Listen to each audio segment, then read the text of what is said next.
BJP में शामिल होने के बाद न्यूज नेशन से बातचीत में जितिन प्रसाद ने दिल खोलकर अपनी बातें कही। जितिन ने कहा है कि कांग्रेस को छोड़ने का फैसला उनका फैसला अचानक नहीं था। बीजेपी में लंबी पारी खेलने के लिए आया हूं। हमारे संवाददाता विकास चंद्रा ने जितिन से खास बातचीत किया है। आइए सुनवाते हैं आपको पूरी बातचीत। जतिन प्रसाद जी हमारे साथ हैं, उनसे बात करते हैं। जतिन जी, न्यूज नेशन में स्वागत है आपका। कांग्रेस को छोड़कर आपने बीजेपी ज्वाइन कर लिया, एक लंबा इतिहास आपका जुड़ा हुआ है कांग्रेस के साथ। अचानक ये निर्णय या बहुत सोच समझ कर? क्या नहीं, बिल्कुल ये आपकी बात में सत्ता है कि 3 पीढ़ियों का साथ रहा है कांग्रेस पार्टी के साथ, और ये अचानक निर्णय नहीं लिए जाते। बड़े गहन सोच समझ के विचार विमर्श करके मैं इस निष्कर्ष पे पहुंचा हूं कि आज की परिस्थितियों में देश हित तो सर्वप्रिय है ही, और हम लोग जब निर्णय लेते हैं राजनीति में तो प्रदेश और अपना जिला और तमाम जनभावना देखते हैं।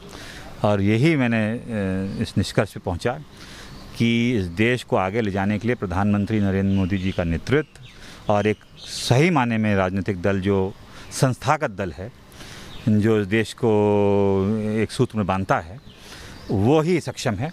और तभी मुझे ये बात की प्रसन्नता है कि मुझे उस परिवार में स्थान मिला है।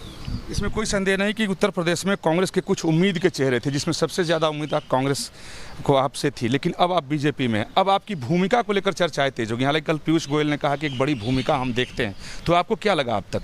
देखिए, जब किसी मुझ जैसा व्यक्ति, अपने बारे में कह सकता हूँ, किसी राजनीतिक दल में जाता है तो सिर्फ क्षणिक लाभ के लिए नहीं बल्कि लंबी पारी, और मेरा प्रयास यही रहेगा कि मैं इस संगठन भारतीय जनता पार्टी के उपयोग और देश के प्रति जो मैं थोड़ा सा भी अगर कुछ योगदान हो जाए तो मैं अपने आप को सफल मानूंगा।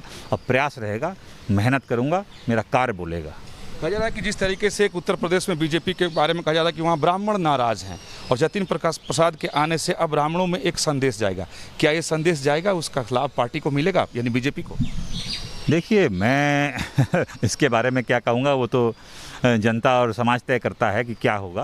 प्रयास मेरा ये रहता है, हम चुनाव भी लड़ते हैं, सबको साथ लेके चलते हैं। और प्रयास ये भी रहा था, पिछले कुछ विगत दिनों में मैंने एक संस्था ब्राह्मण चेतना परिषद का संरक्षक बन के, वो चलाते तो उसे कोई और हैं, कि समाज को इकट्ठा करें, उनके जो उत्पीड़न है, उनके अधिकारों की जो लड़ाई है उसकी आवाज़ उठाऊं। और अब मुझे लगता है जिस स्थान पे मैं हूं, मैं उनके कार्य करने में और सक्षम होऊंगा और उनके अधिकारों की लड़ाई लड़ूंगा।